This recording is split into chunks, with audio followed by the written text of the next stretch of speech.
Hello, I'm Danny Fontaine and welcome to the Pitch Masters podcast. In this week's episode, I interview my colleague and friend, Jeremy Connell Waite, Master of Communications at IBM and all-round inspiring bloke.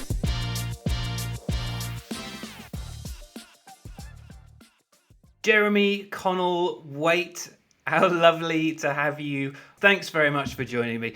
Please, can you give yourself a bit of an introduction? Who are you and what do you do? Man, we're going to have some fun. I'm really looking forward to this. Thanks for having me on, Danny. This is going to be a bit of a giggle.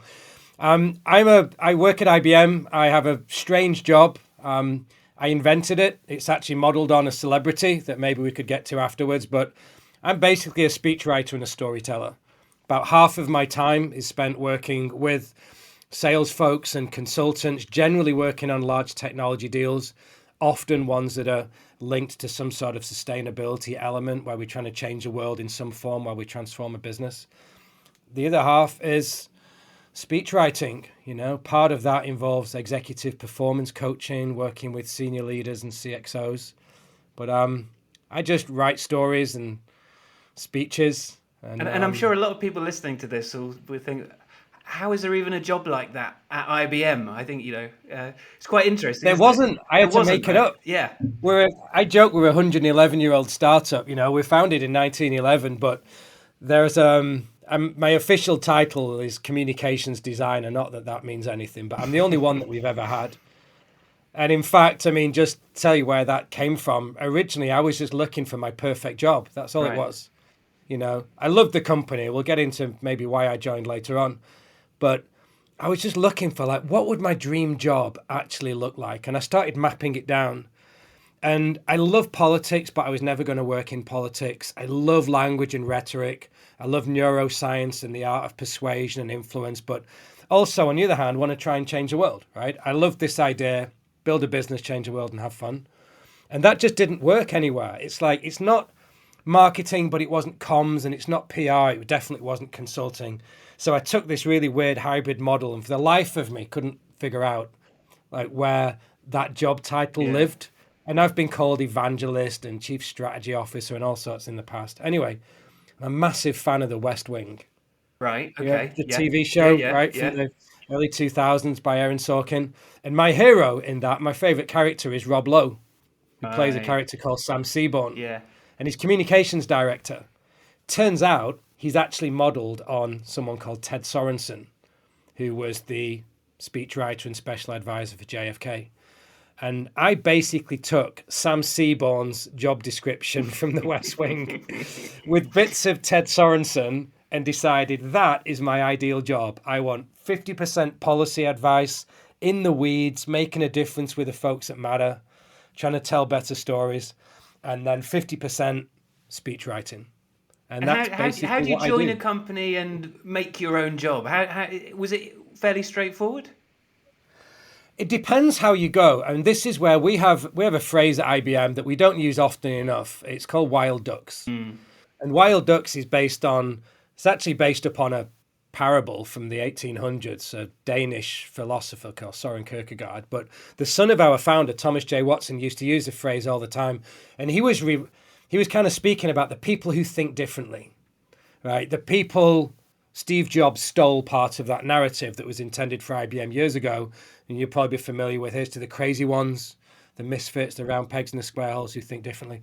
So there was poems like that were written for IBM. And that's where the Apple Think Different campaign came from. IBM's all about think. That's our motto. So he's like, right, think different, we'll use. But he was talking in that famous poem about the wild duck spirit. And the wild ducks, as Thomas J. Watson said, are the creative ones. He said, wild ducks are the creative ones. They're the restless explorers who are always looking for a new angle on a big problem. And what he was referring to not only was to stop people being complacent, but to stop being in boxes, to think creatively and to try and do things that have never been done before, which is a big part of IBM's DNA, which is why we put so much money into research to invent technology that hasn't been invented yet. So I just looked at that and thought, right, I'm going to take him at his word. Yeah. If he says we're embracing wild ducks and that's supposed to be the spirit of this company, I'm going to take the entrepreneurial mindset and invent a job that doesn't exist. Love So it. let's see if they mean it. I'm Love not it. saying it was easy, but companies like ours, especially when you're in a big business and there's a lot of people who are very smart doing very similar jobs, it's crucial to stand out and to do something and try and make it your own and to name it. And maybe there's a process or a methodology that you bring to that. So it was really my attempt, not just to find a job that I love, that's getting me out of bed every day, but also where can I add a ton of value to this business where I currently think there's some holes. Well, And you know, in I a got to little way, say, that's what I'm trying to do. I've seen it working for you over the years. I've seen your job role change. I've seen all of the things that you create, all of the people you teach. So it feels like it's always changing, really, and evolving, which is an exciting place to be. Tell me the story about how you came to join IBM in the first place, if you don't mind I, telling it. I don't mind telling it at all. And thanks for asking, but I didn't want to join. Right. Honestly, I didn't. And I'm sure, I probably deleted it to be polite, but I'm sure there's stuff on my Instagram. I'm not on social media really that much anymore. But there was probably some things that were veiled pokes at my friends who worked at IBM I was kind of Facebook, Adobe, Salesforce, Right. Loved Salesforce, massive fan of Mark Benioff, loved the spirit of the business, storytelling's at the heart. I mean, they've got pitch teams, the guys that coach that stuff. Tony Robbins, right? Yeah. Tony we were just Robbins talking was about him, yeah. teaching performance management to execs at Dreamforce. I just loved the company, never wanted to leave. I even had a bet that I still owe to go on a whiskey tour and a bourbon tour because somebody said, I bet you won't stay at Salesforce 5 years. And I'm like, I'm going to be here for a long time. You're wrong. Anyway, so Yeah. basically what happened, we found out, and I joined to help set up their marketing cloud and worked on go-to-market strategy, a very similar role that I had at Adobe. And no plans to leave and being recruited by IBM, just as you would, right? People who are a little bit noisy and look like they're making some sort of a difference, targets for recruiters. And I was just like, no, I turned them down like 2-3 times. And it kind of, each time they came back, it almost felt like, because I wasn't soliciting anything, but it felt like they were giving me more of a blank canvas, right? And like, oh, well, maybe if you could be an evangelist and you could do that. And I'm like, no, I'm not interested because I've got this great job at sales. Well, you could do that, but you could do this as well. Right. And then it almost got to the point that I'm like, I'm not even sure if this is real. Is this like some recruiter that's just trying to dangle a few hooks like they do with a big job that doesn't exist to get you on the books and send you somewhere else?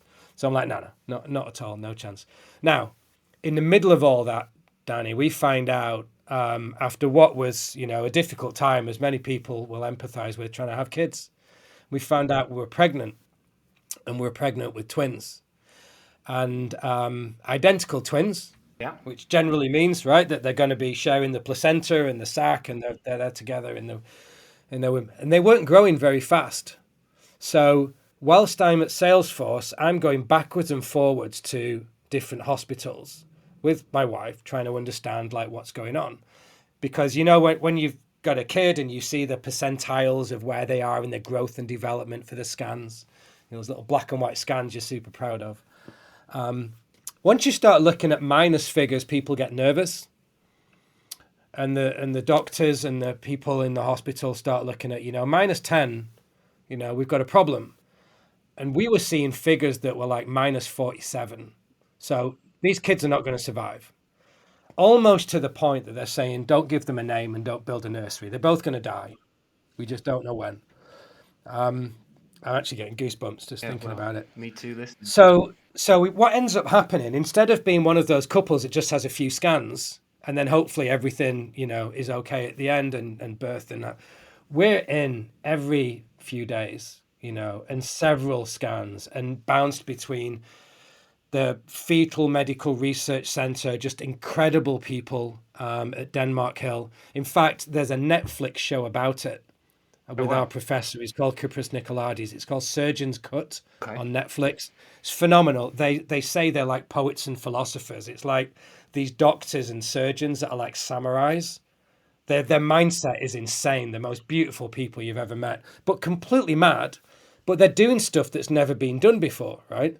So we find out we're at scans at St Thomas's.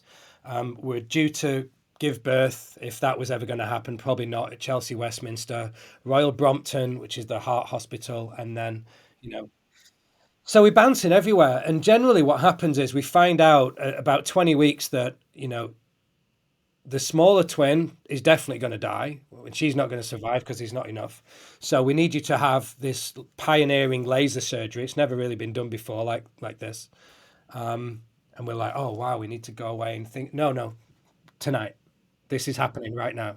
And basically, it's almost like, without getting super graphic, right? It's like the back of a cabbage leaf when you're basically lasering those veins on the back of a cabbage leaf, which is so that one of those twins, because they're sharing the sac, right, isn't going to get any more of the nutrients in the blood. Because ultimately, if one was to die, you're forced to give birth to the other one because they're sharing the same sac.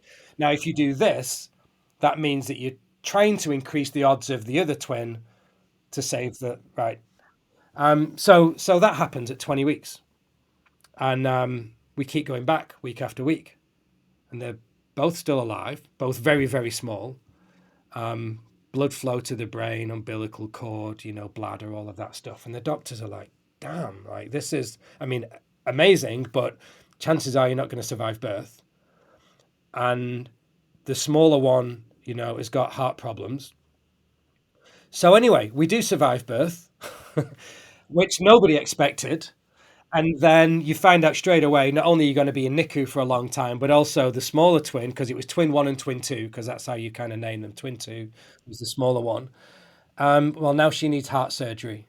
And because she's so small, literally in the palm of your hand, like nappy's smaller than a business card, they're like, might not survive that. Now, during this process, I'm trying to detach myself emotionally from what's going on because it's hard, right? I mean, you're living in this world as well now. So it's just hard to process. Anyone that's been really intensive care, spent a lot of time in hospitals, know what I'm talking about. So I'm looking at the data that's coming off in little girls, right? And I'm like, where does that data go? Just talking to one of the data scientists. Where does it go? And you can see, and she's got like cannulas coming out of every vein to the point that she had a towel on her head to cover up all the veins in her head that also had wires coming out of. Where does all this data go? Oh, it's really, really complicated. We'll just know. I'm like, look, first of all, I just want a distraction. But secondly, I'm a tech guy. Right. I probably understand a little bit about cloud. Like I can take that. And they were like, oh, okay then. So the data scientist starts talking. And basically, you're talking about 10,000 data points a second coming off that bed, right? And then trying to figure out, with that data, how do we make intelligent decisions off the back of it in that moment? Now, I'm at Salesforce selling marketing cloud stuff. And even speaking to Rory, and we talk about the technologies and marketing platforms and stuff. I'm looking at single view of a customer. And just like I was pitching at Salesforce for Mark Benioff, I'm talking about like 10,000 tweets a second. How do you speak to a big CPG company to take all of this data from the social web and everywhere else to consolidate, to speak to get a decision, personalization, or to speak to a team? So single view of a customer felt very much like what the hospital was saying to me about single view of a patient, right?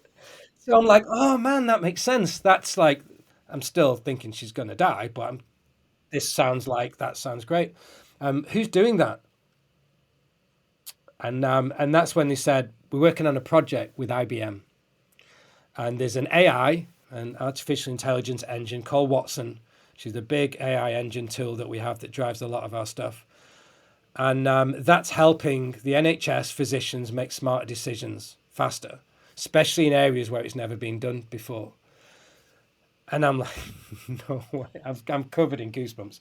So I went back to the recruiter and basically said, first, if that's true, I would like to speak to our CEO, which was like getting an audience with, royalty. President, yeah, exactly. Exactly. I said at the time, which is hard to say at the moment, given where we are on Friday the 16th, but it was like trying to get an audience with the Queen, right? So it's really difficult. So you're speaking to Ginny. But I'm like, if that is true, I'll join the company this afternoon.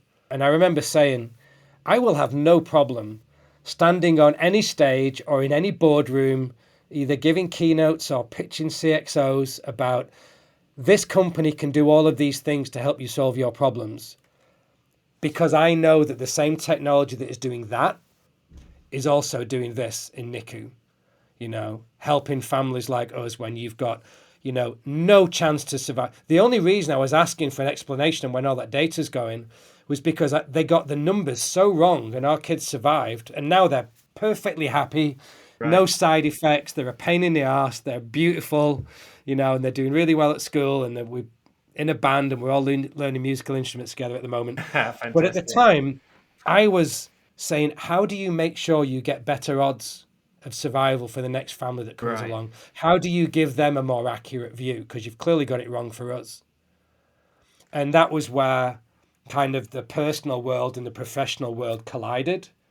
And we didn't know what I was going to do, but I joined IBM straight after. You've been in IBM for a while and you've had, quite a lot of experience before that. Do you consider yourself someone who's done a lot of pitches? I guess first of all, you've got to define what a pitch is, right? But yes, right? A pitch is influencing an audience, It's the bare essentials of a story, which is ultimately make somebody feel something so they do something. And that pitch is either promotion panels, pitching a team that's trying to do delivery, trying to inspire the troops. If morale is down, trying to paint a picture of a new vision. I've spent a lot of time in boardrooms with very senior people, CXOs. I've spent time on stages. I prefer spending a lot of time backstage, helping other people to pitch and other people to tell their story in a more compelling way. But yeah, I think I've managed to see a lot. And I mean, a lot of it, you can tell me kind of which bit you'd like to double down on. But apart from being a student of emotions, which we'll come back to in just a second, I think it's just about, it's that obsessive level of empathy. It's like, how could you put yourself in the audience's shoes to such a degree that you know exactly what they want and need to hear? So you've got to start looking at storytelling techniques from Hollywood. You've got to understand what are the frameworks that the best presidential speechwriters would use in order to persuade and influence.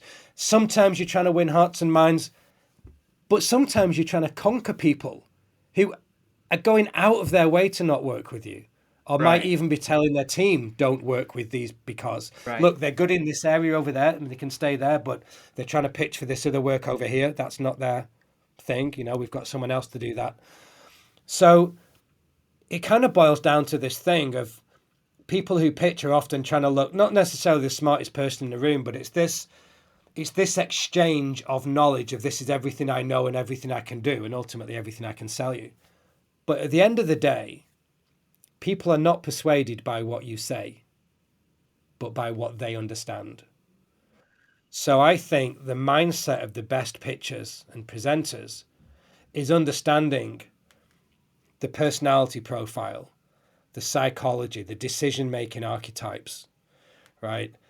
Are they an introvert and extrovert? Even down to genders and how they identify and political bias and influence and family and sports and whatever that nuance could be. But these are all the things that are going to help us to find that connection. And it's not about us. It's like, what do they understand? And the biggest part of that is usually simplifying complexity. So it feels like something that's in their language and not just the buzzwords and that we want to drop. And I mean, that for me is just what it all boils down to. It's just radical amounts of empathy.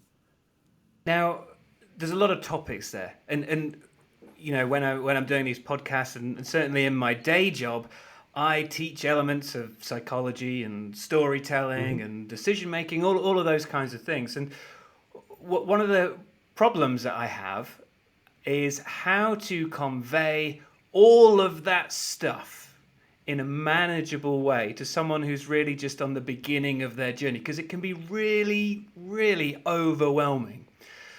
So if you were to give advice to someone who's maybe just starting up their own business or is a early career consultant, where do you suggest people even start looking at? That is a great question. And it boils down to one word. So before I give you the one word, let me just back up and tell you why it comes down to one word. Stories, when you're trying to engage an audience, is all about transformation. You know this super well. You know, you've got a hero that wants something really bad, an obstacle standing in their way. They meet a trusted guide that's going to help them navigate their way through some treacherous thing, to give them a plan, to call them to action that lives hopefully happily ever after, but not necessarily. It's basically a modern version of Aristotle's Poetics from 335 BC. But people get into the weeds of like, oh, story structure and Joseph Campbell's hero's journey and the neuroscience of this and that. Look, story is about making someone feel something so that they do something. So, okay, that means then if I want to be a great storyteller, whether I'm an entrepreneur with one person, whether or not I'm trying to inspire, hundreds of thousands of people at companies like IBM, you want to become a student of emotion. So you want to start studying the best people that know the most about emotion and understand where does emotion come from and why. Now, again, that could take you down a foxhole. If you Google emotions right now, you'll see periodic tables and color wheels and thousands of different emotions. And it's like, oh, damn, where do I start with that? Now, if you dig deep enough, you'll probably end up with Daniel Goleman, Goleman, wrote the great book, Emotional Intelligence. What that book says is actually there's only 8 emotions. Okay, so now we're getting somewhere because this is getting simple, right? So there's 8 emotions. I need to understand those 8 emotions then to be a good communicator. Now, there's 5 survival emotions of people basically out of a negative mindset. And most people are. I mean, MIT is looking at research at the moment. The average executive, 70,000 thoughts a day, 90% the same as yesterday, 80% negative. A lot of research is showing in the C-suite 4 out of 5 execs are overwhelmed, underprepared for challenges they're going through. As a result, they often make decisions that go against the data. Like Rory Sutherland knows this better than most people. You start looking at why did you make a decision that went against the data that looks like it's irrational, but yet the person that presented that business plan, you had the best ROI, the best cost takeout, we're going to invest, and right, people make weird decisions out of fear and anxiety and stress. Now, those 5 survival emotions, fear, anger, disgust, shame, and sadness, looks like they're negative. Anger could be a positive emotion, especially if you're trying to get people to do stuff. Like I spend a lot of time in climate change, and you want pissed off people. Right. Because angry people do stuff. Right. But let's just put that 5 negative emotions. You've got 2 positive emotions, right? And the 2 positive emotions are called attachment emotions. And that's either love and trust or joy and excitement. So this is down to the big one word and the big killer question. Usually what happens in business and in pitching, it's a transfer of emotion. And we've got loads of clever ways that we would do that with slides and business models and everything from Shark Tanks and Dragon's Dens. But generally what you might be doing is moving someone from one state to another. So if I'm trying to move someone from a negative state, like I don't want to work with you, or I don't understand what you do, or I haven't got the money, or I'm not ready, and you're trying to move them to a positive state, love and trust, joy and excitement. Trust is what we all want, to be the trusted advisor.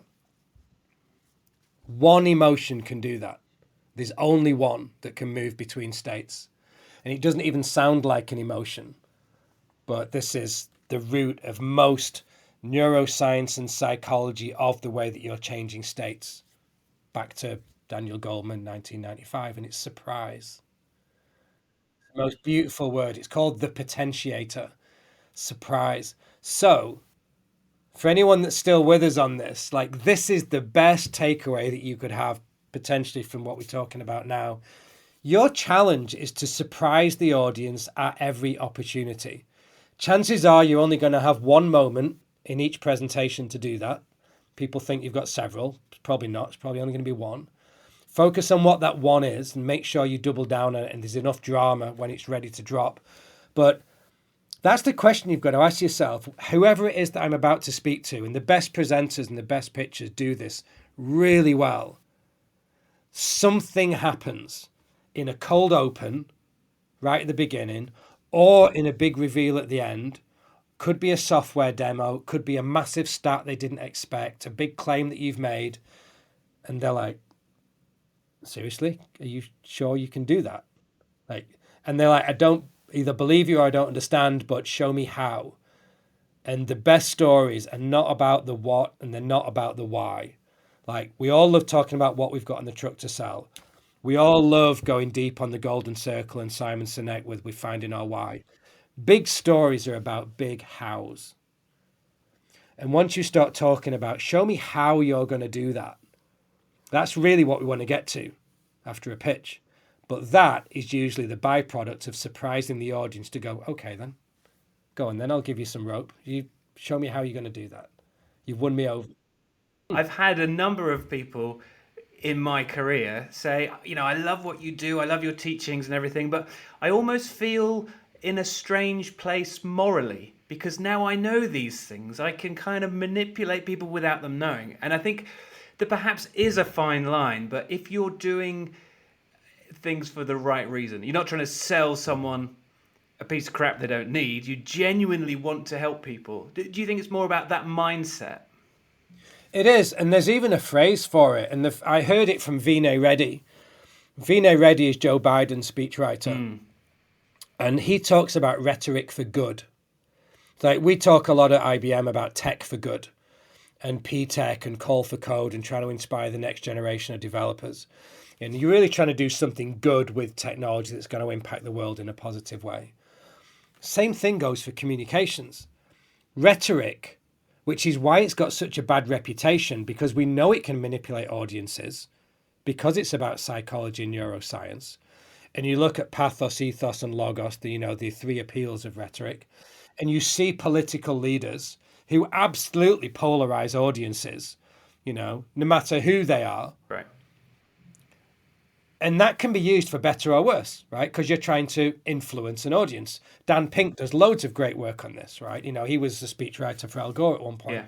And you start looking at like the science of persuasion, which is no difference to influence, of trying to get an audience. Look at the definition of influence.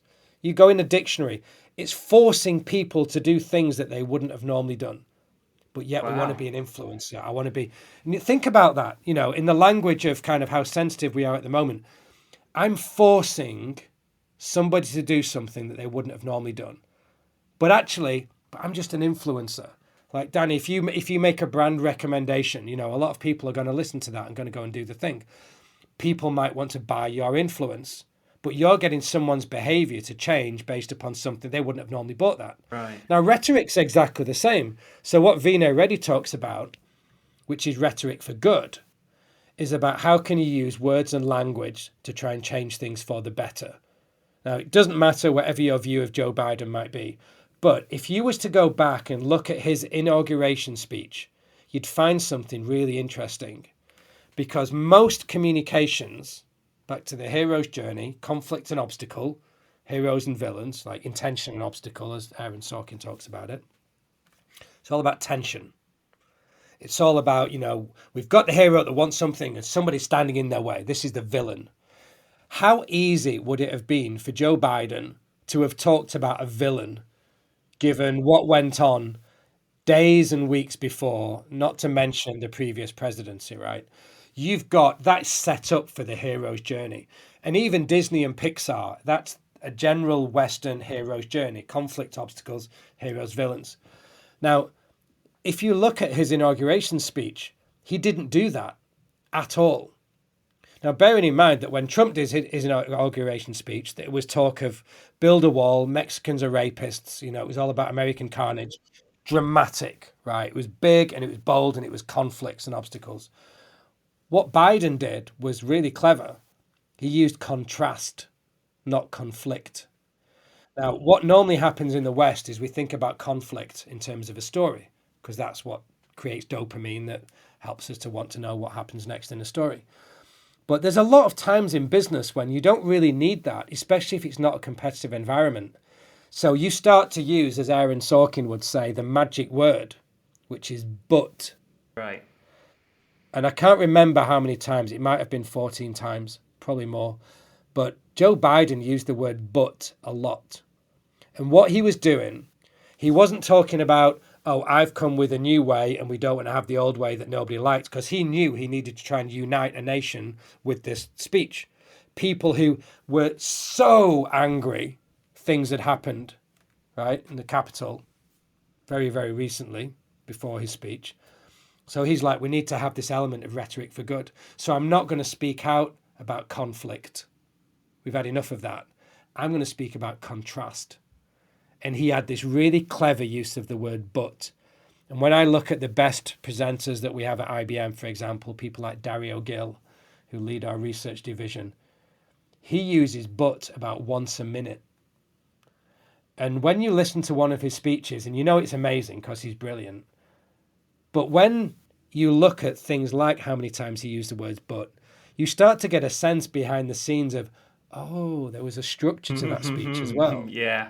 And there was maybe a deliberate use. Now, somebody might say that's manipulating an audience. I would just say that is a really clever use of language to try and help people come on a journey with contrasts or conflicts, to try and create the dopamine where the audience is thinking, as Neil Gaiman would say, and then what happened? You know, if your audience is thinking those 4 words, you're winning. That's what's the alternative to this kind of manipulation? Is it to bore an audience, basically? So it's rhetoric's tools, right, isn't it? Exactly. All we're doing is we're giving folks, this podcast is all about giving people tools to help them present, communicate, and pitch better.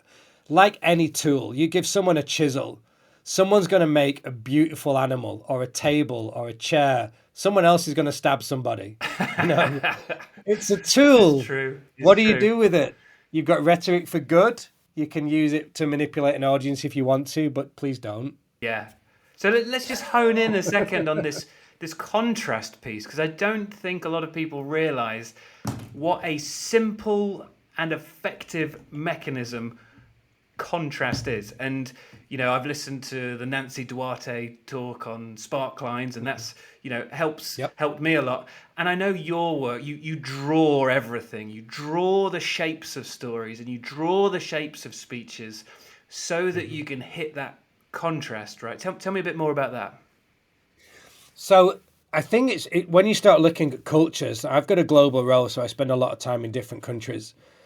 And it would be irresponsible to think that the same presentation in one country is going to work in another. And sometimes tech companies have a bit of arrogance because, you know, whether East Coast or West Coast, you've got an American pitch.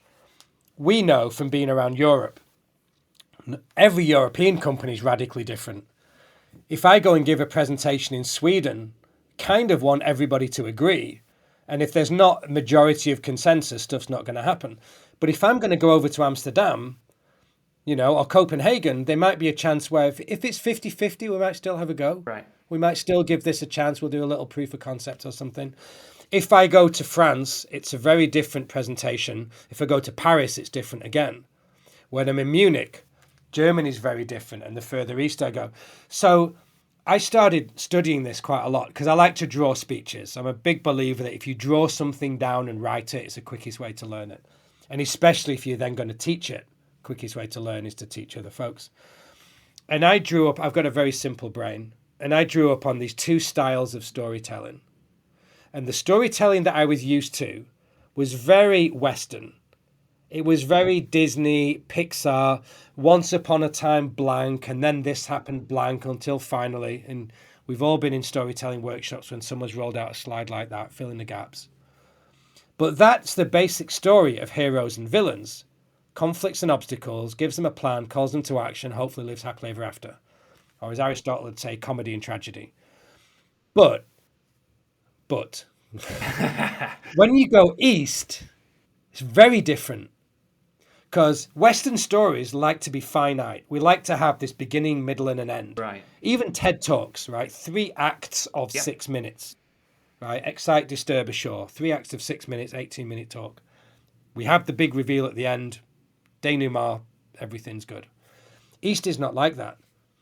You go and speak to a lot of folks in Southeast Asia, for example, they're going to talk to you more about the journey. They're not going to talk about, tell me what happened in the story and how the hero was transformed. They're going to talk about the philosophy and the mindset and what happened on this journey, and why did they get to where they go, and the story stops, but all you're doing is stopping on part of a journey. It's not necessarily got a specific thing, right? So you could take, say, Pixar as one example, and Studio Ghibli as a Japanese example. And Studio Ghibli, Ghibli, is like the Japanese Pixar. And they did Spirited Away and loads of other absolutely incredible work. Loads of beautiful documentaries about Studio Ghibli, worth checking out. But Studio Ghibli used a process called Kisho Tenketsu. Kisho Tenketsu. K-I, Kisho, S-H-O, Ten, T-N, Ketsu. Kisho Tenketsu is not based on conflict, it's based on contrast.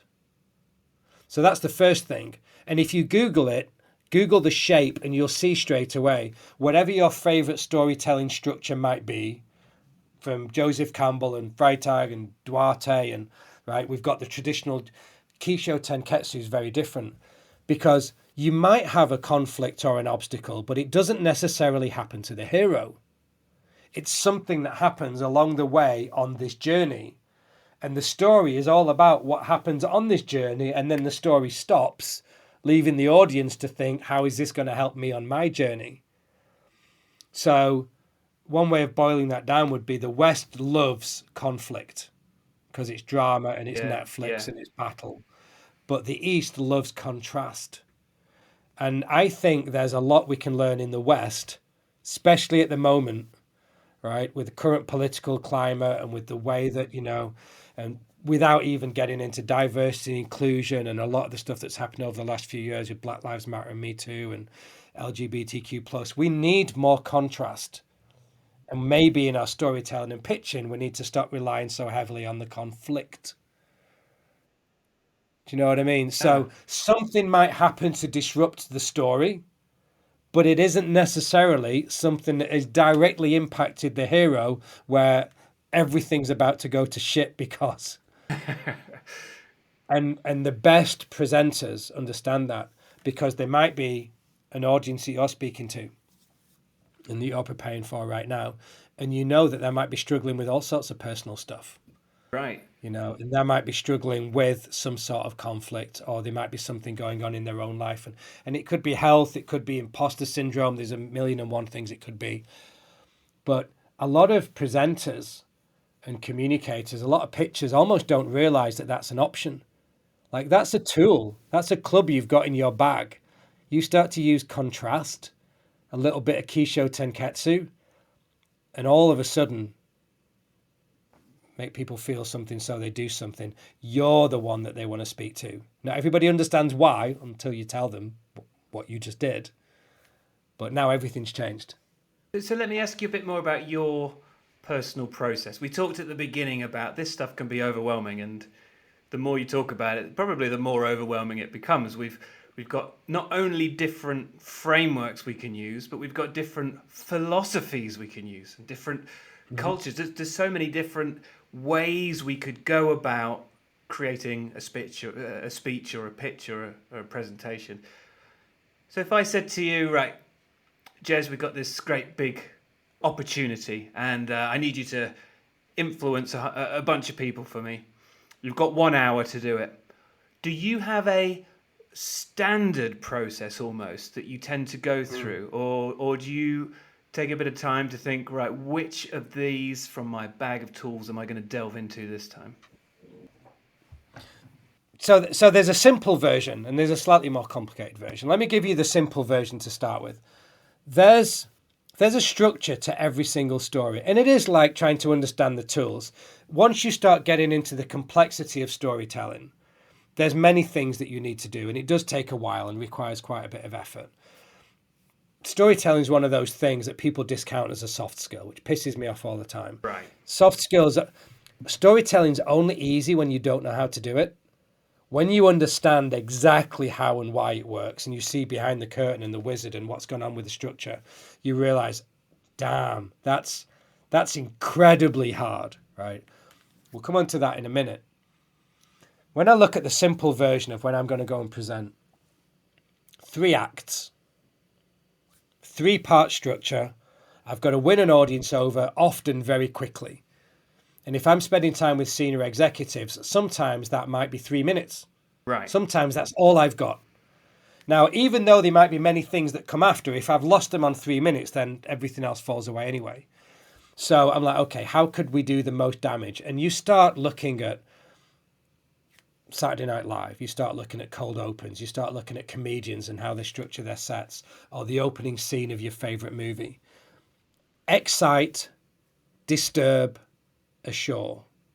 Right? Excite, disturb, assure.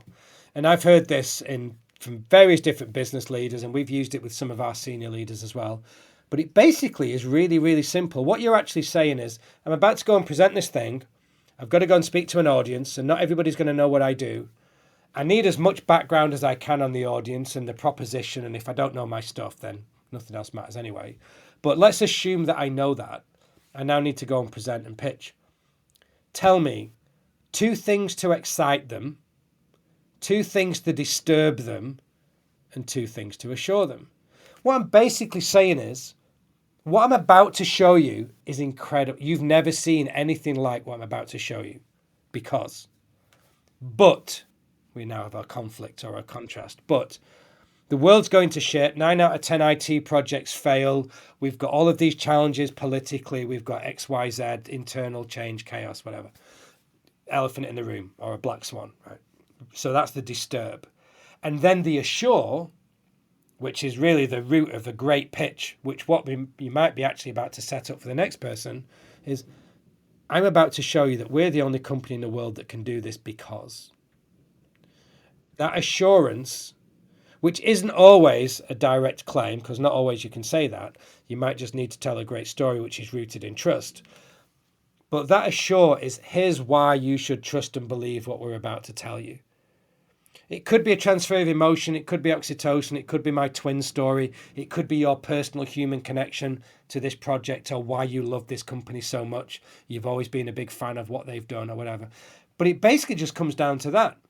So I've got a 3-minute pitch. I might look at that and go, 3 minutes is 180 seconds. How fast do I talk? About 140 words a minute. So I need 140 words, probably 2 bullet points, maybe 3, to excite them. This is why you should always write scripts longhand, because you can go back and you can look at syllables and scripts and word count and make sure your timing works. 140 words to excite them. 140 words to disturb them. Here's the reason you're in a mess. Here's the problem. Here's why you don't like us, don't want to work with us, didn't work before. Here's why it's never been successful. And then 140 words about the solution that you're about to introduce. Now, that works whether that is 3 minutes, 30 minutes, or 3 hours. All that happens is you get a lot more up and down. So now you're in the realm of just gorgeous people like Nancy Duarte, where you're basically just trying to apply your favorite movie or TV show into a boardroom or a business environment. And it's no different. People lose this. We do orals all the time at IBM. We do these meetings, 2 hours. We're about to show you everything we're about to do on this project. 2 hours sounds a lot to me like a movie. Right.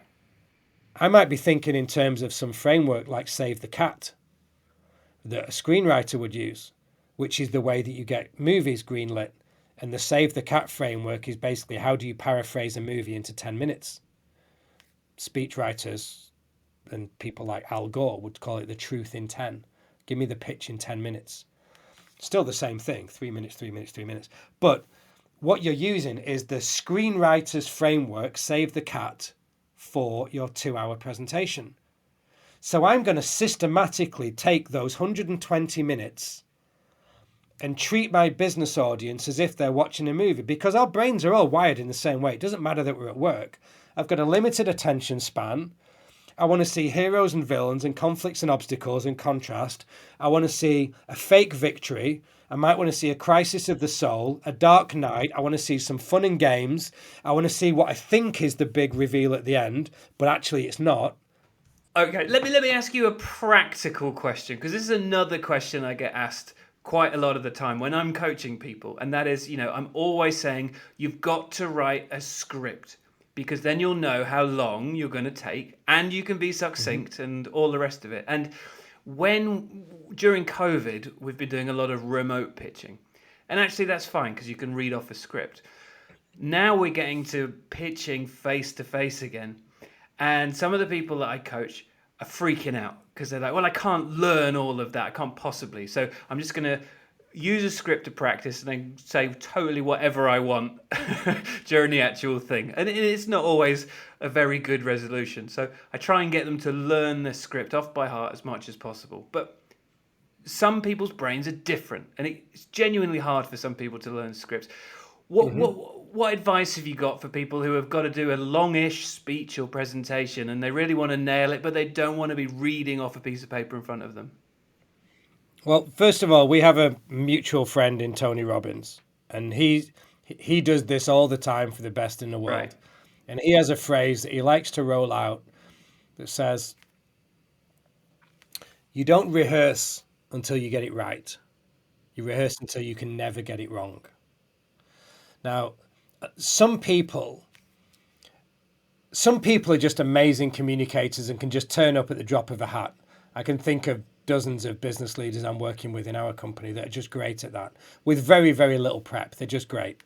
And they can read a room and they're smart and they can communicate. Their brain works at 1,000 miles an hour and they're just awesome every time. Or I think of a couple of other business leaders they have a canned pitch in their head that they've done 1,000 times. But again, they're such good communicators when you hear it for the first, it's like they've never done it before. Yeah. And a lot of the best keynote presenters I've seen, people that charge an absolute fortune, are great at that. Chris Hadfield's one of the best that I've seen that I've worked with from NASA. The astronaut that was commander of the International Space Station.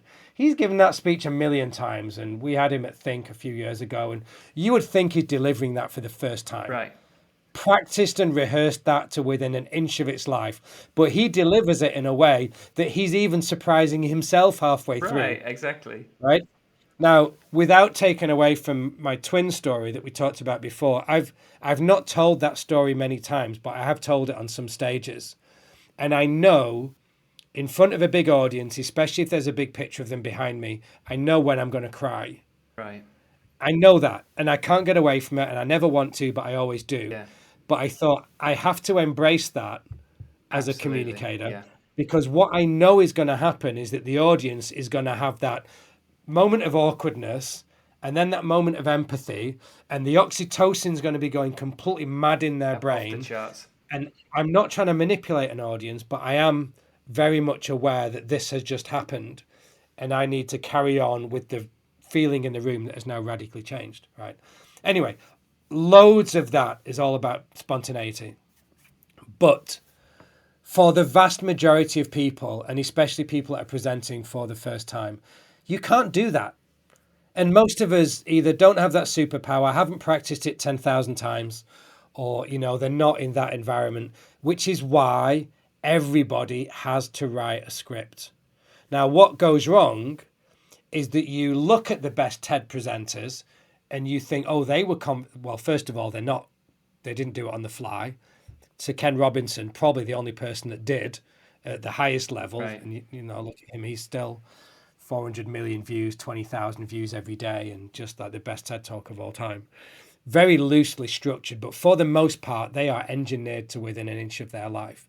And they are taught by the team at TED and Chris Anderson, 10 hours per minute. And you can actually go on the TED website and see anyone can go on there and see explicit instructions of how many months before you have to start writing this 180 hours on an 18-minute talk. Wow.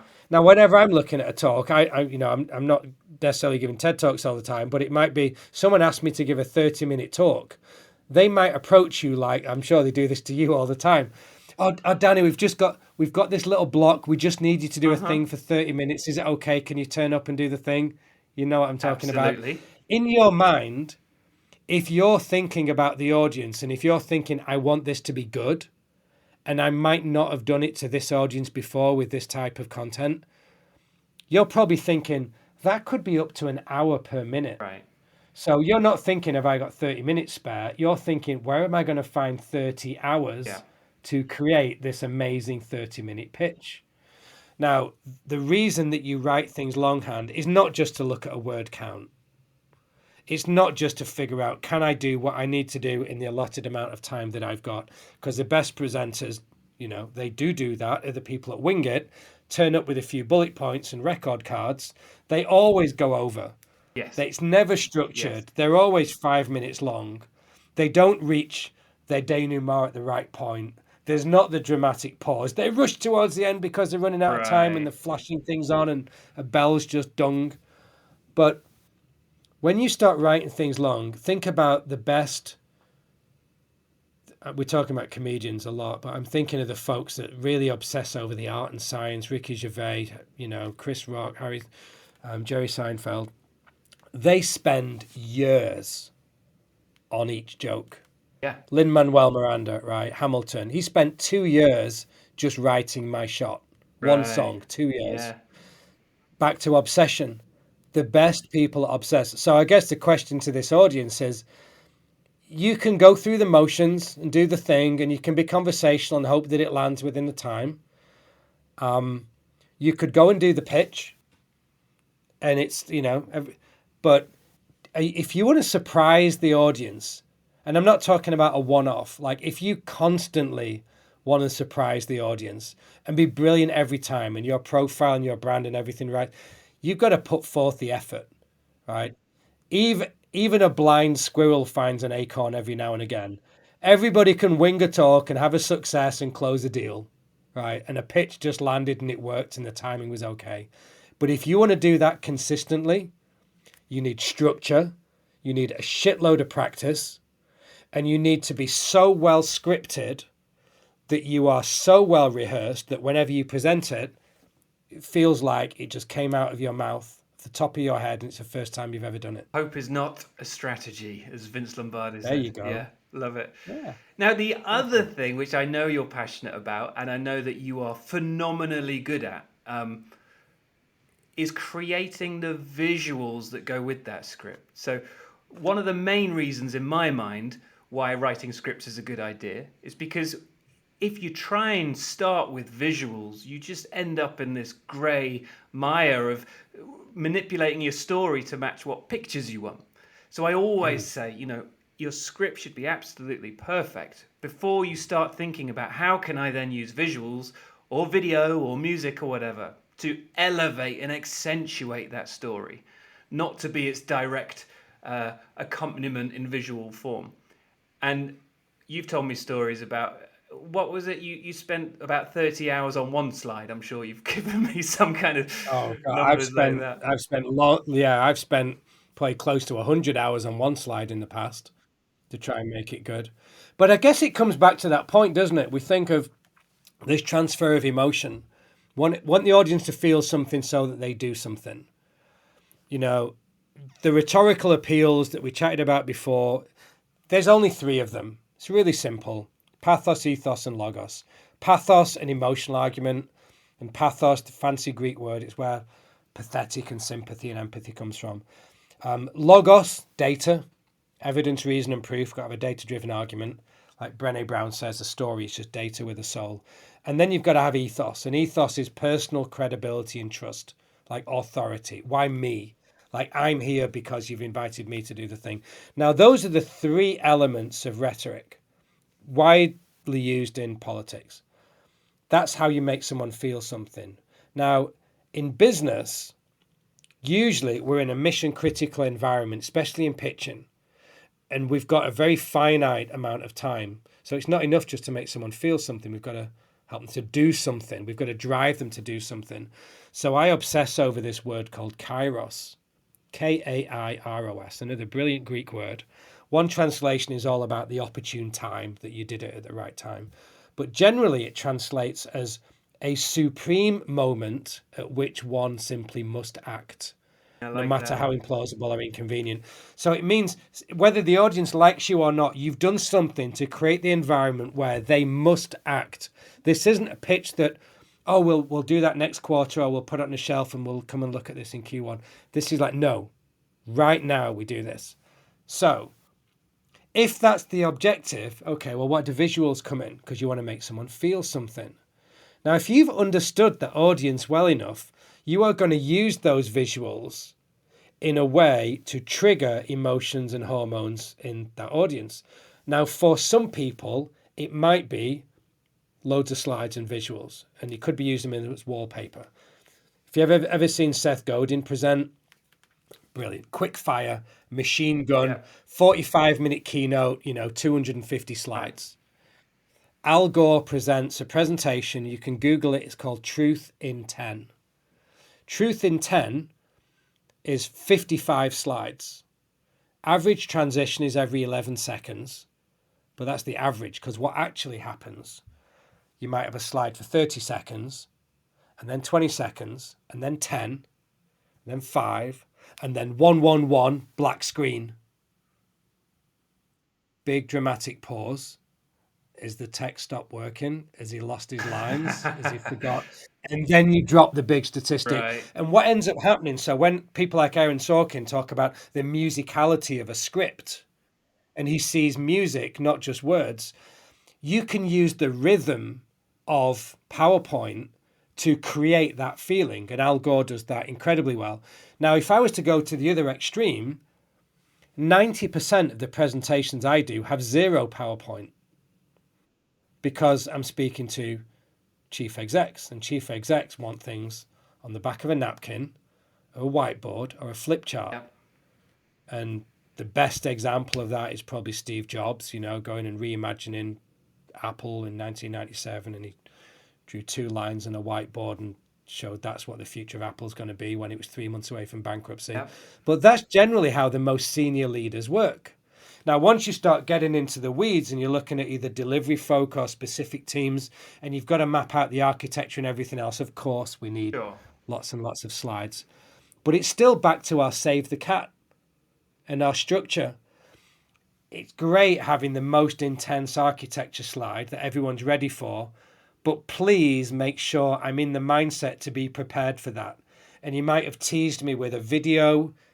Like, you're great at dropping in dramatic images and great quotes and maybe some anecdote and a bit of levity, but you're building up to whatever that thing is going to be, right? And this is the architecture of the platform stack of how it works. The mistake that most people make, especially in the company that we work in IBM, is they might have dozens of architecture slides with a lot of words, type size smaller than, you know what I'm talking about. I know what you're talking about. And the audience is just overwhelmed. Yeah. And there's nothing worse than listening to a presenter, as good as they are, and seeing lots of content, and the cognitive load is incapable of processing the words and the tone and the body language of how brilliant this person is, whilst I also need to process what's on this slide, Right. and try and make sense of the Right. chaos. And sometimes it's as simple as people get the order wrong. So you talked about surprise, and we talk about emotion a lot as well.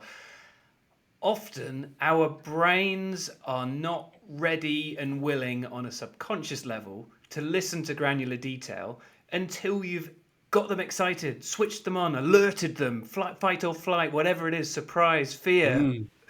And so getting something in the beginning of a presentation that makes people look at the screen and say, what did he just say?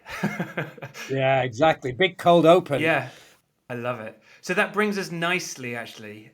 And you've mentioned JFK a few times, and it's fresh in your mind. You're the kind of guy who always has something that they're deep into and passionate, probably obsessed with.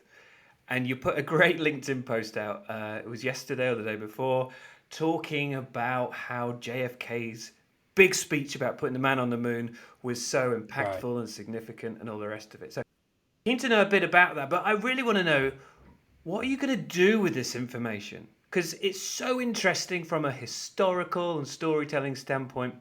How are you going to convert that into some kind of mechanism that we can use to improve our own way of speaking and presenting? Yeah, and it's a little bit like I am turned on by the best of the best and trying to understand how the best communicators do what they do. And I don't want to say they're cliches, that's probably a little bit mean, but for a long time, I used to tell people, I'd ask them, like, what's your favorite speech, your favorite book? And all the usual the Martin Luther King and Gettysburg Address. Anyway, in business, it's been widely acknowledged, including by Time magazine, that the best business presentation of all time was the iPhone launch by Steve Jobs. 2007, It's right? about 1 hour and 45. I think it was '07, yeah. And Nancy Duarte's done a brilliant job of trying to unpack, all of that. And she worked closer with Apple at the time. I believe that the best technology speech that's ever been given by miles is the moon speech on the 12th of September in 1962. Now, there's a couple of reasons for that. So I'll give you the highlights. So this is 1962, right? JFK's just got in. Shouldn't really have got in as president. He's kind of trading on, Catholic values, and people didn't want a Catholic in the Oval Office at the time as well. They thought maybe Rome is going to start running America. You also had this guy that's incredibly handsome and very media friendly, but from quite a wealthy background, and there was a lot of discrepancy around that.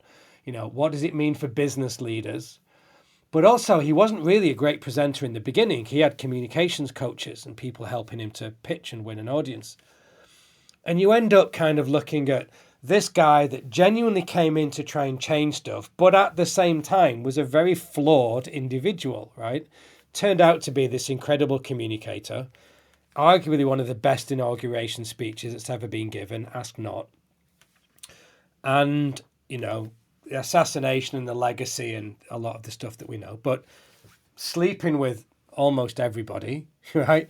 Marilyn Monroe, arguably in this, all sorts of sordid stories of famous celebrities phoning under pseudonyms of the dashboard into the Oval Office. And you kind of end up with, but he gave this speech on the 12th of September, 1962 at Rice University in Houston, Texas. And it was a speech based upon a claim and an objective that he had with Congress the year before to put man on the moon within a decade. Looked like, talk about rhetoric for good, what do we want to do? We want to advance science and knowledge and space exploration and inspire the next generation, which is actually what happened, doubling year on year the amount of science graduates. Was that his intention at the beginning? Of course it wasn't. There's the Cold War. Right, let's beat the Russians to the moon, please. War triggers people to do stuff. 100%. Because, Sputnik and Yuri Gagarin and the satellites flying over our heads and school kids in America are climbing into desks because they're sure there's going to be a nuclear war and we're in a mess and blah, blah. Now, bearing in mind, come off the back of a recession, you've got huge civil rights issues in America in the 60s. You've got campus riots. They're about to go into Vietnam, not to mention many, many other things that we haven't got time to discuss. And in the middle of all of that, this guy says, we're going to put man on the moon within a decade. You're like, okay, great. That might make a headline. Turns out it actually didn't at the time. People didn't respond to the talk in the way that they perhaps thought that they might. Man on the moon within... So this is about faith. And it's about vision, because we don't actually know the benefits of putting man on the moon. We don't even know if we can do it, because up until this point, we've only had 15 minutes of somebody in space. Right? And that was pretty ropey. Who didn't even go into orbit, Exactly. Alan Shepard. Yeah. So the technology and the materials to be able to do this didn't even exist. And yet, 1962, right? He gives this speech, and the idea is that man's going to be in the moon by the end of the decade. So first of all, what I'm fascinated by is a couple of numbers. He gave this speech, which was 17 minutes and 46 seconds long. It's 1,076 seconds. Let's call it 1,000 seconds. You talk about words and pitches that can make a difference, right? 1,000 seconds created this legacy for a guy who was only in his job for 1,000 days. Unfortunately, because he was assassinated, but yet set in motion a chain of events where, through civil rights and all of the other things, and Martin Luther King and Bobby assassinations and other things happening, that still by the end of the decade it actually happened, which was 2,503 days later, changes in administration, budget cuts, deaths, failures, test flights that didn't work, rockets that blew up, managed to do it.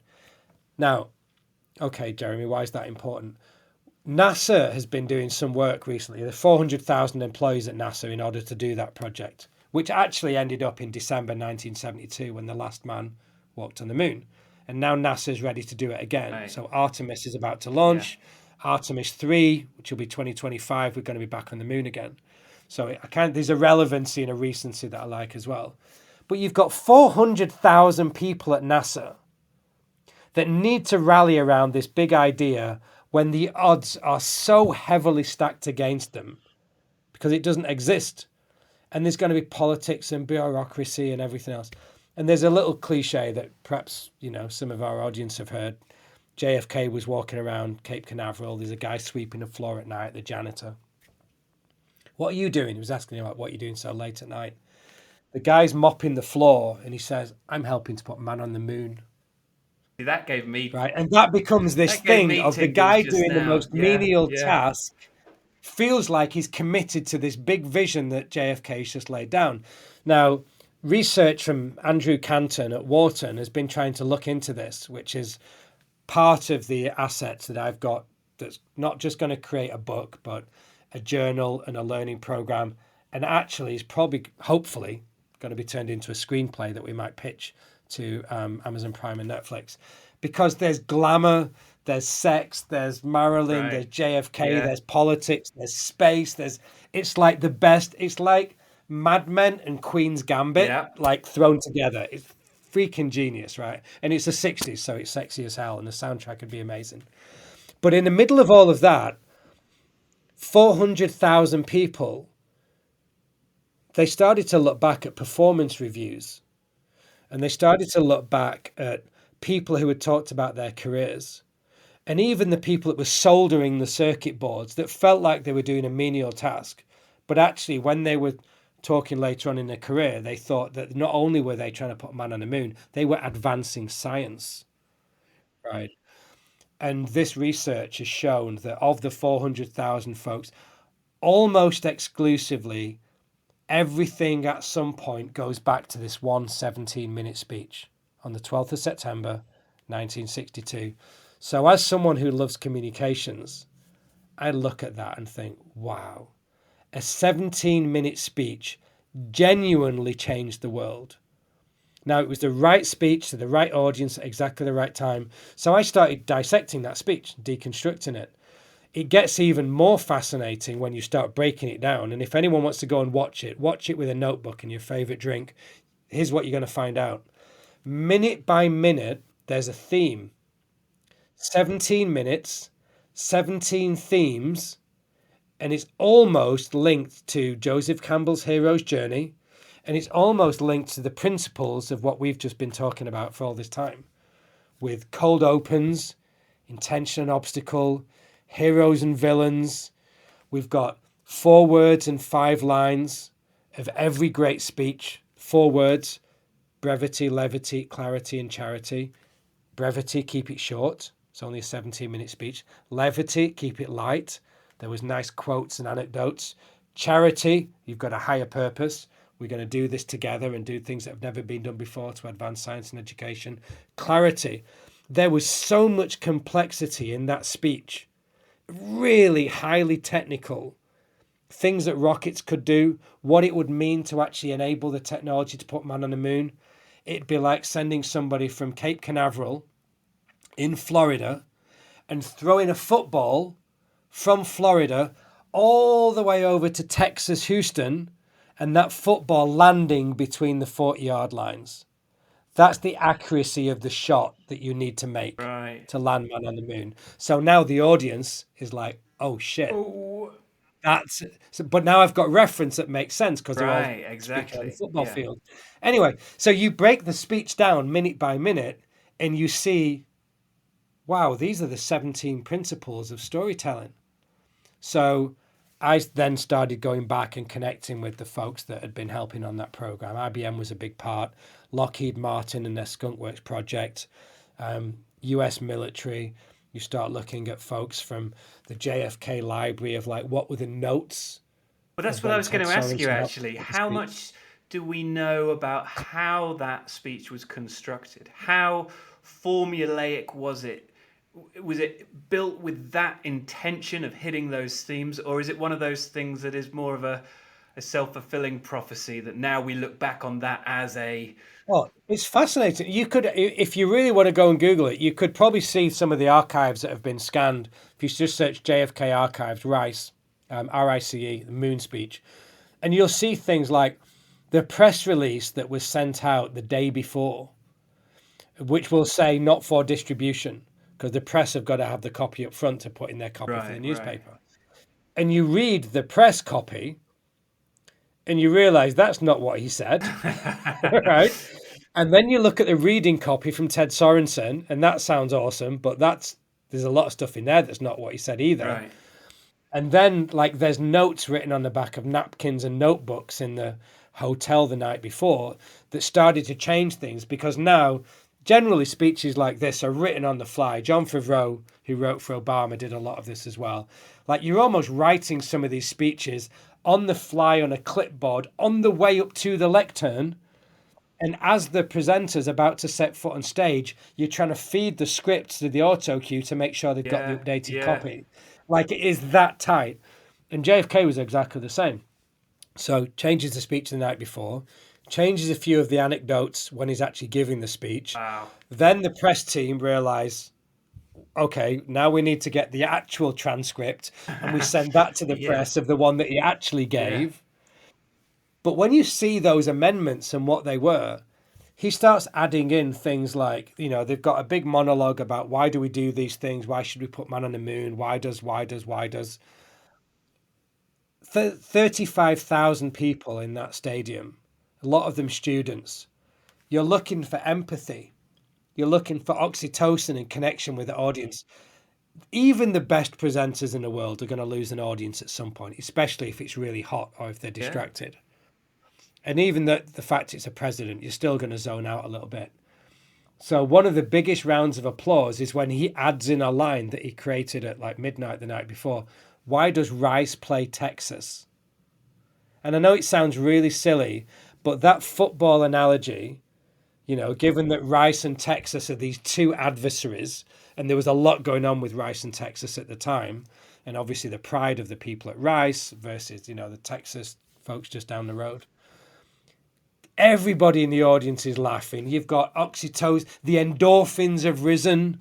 Endorphins is an antidote to fear and anxiety. And so it's like he's triggering all of these little hormones in the audience.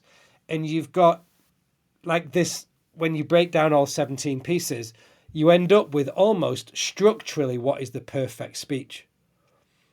And what I'm going to make the case for in the book and all of the things that are going to follow is that, you know, you need to know the rules in order to break them. But this speech is structurally perfect.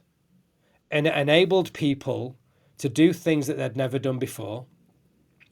And not everybody was at the same level. Some people were ready to buy into a vision straight away, like often people are. You're behind a Mark Benioff or a Steve Jobs or a Satya Nadella, Elon Musk, like whoever.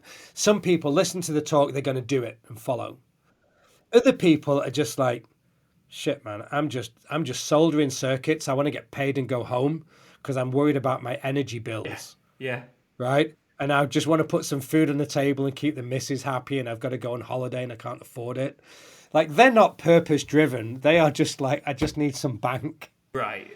Now, what really clever leaders like JFK do, we look at them now in retrospect and think they're visionaries. And actually, they're not visionaries. They're what's known as architects. And architects don't just drop the big speech or the big pitch. They set in motion a chain of events afterwards where they've specifically architected the process by which that can happen, which for JFK was everything it needed to inspire 400,000 people to get the job done by the 20th of July 1969. So that gap of that 2,500 days, if there wasn't that level of commitment, it's just another speech from another political leader making a big claim about something that's never been done. Biden just did one about cancer. Do people believe it? Are they going to do it? Are they still going to be committed to the cause in 6 years' time? If you do it right, the best speeches, they have the power to do that. Fascinating. Absolutely fascinating. We've got to come to an end. I could genuinely talk for at least another, 59 hours. Before we sign off, I want to give you an opportunity. Is there anything you want to plug yourself? Anything that you're doing that you want to share with the listeners? I think the main thing is that it doesn't matter how creative or not you think you are. Some people think they're natural storytellers. Some people think they're too technical. That's for other folks. I'm a big believer that every single one of us is a storyteller. All of us. And our jobs, it doesn't matter what your job title is, our jobs is to tell stories as fast and as compellingly as possible. And when we start talking about heroes, to always remember that the hero is always the audience. Always the audience. And we might talk about, different narratives and things along the way. And you've all got the chops to do that. And just learning simple structures and frameworks gives you the tools to be able to do that, and the confidence and the swagger. You might need to go on QuickTime and record yourself a few times. You might need to practice a dozen times, rehearse till you can never get it wrong. But I guarantee, no matter what you think of yourself right now, you are an absolutely brilliant storyteller around the topic that you are super passionate about. So there's two quotes that inspire me.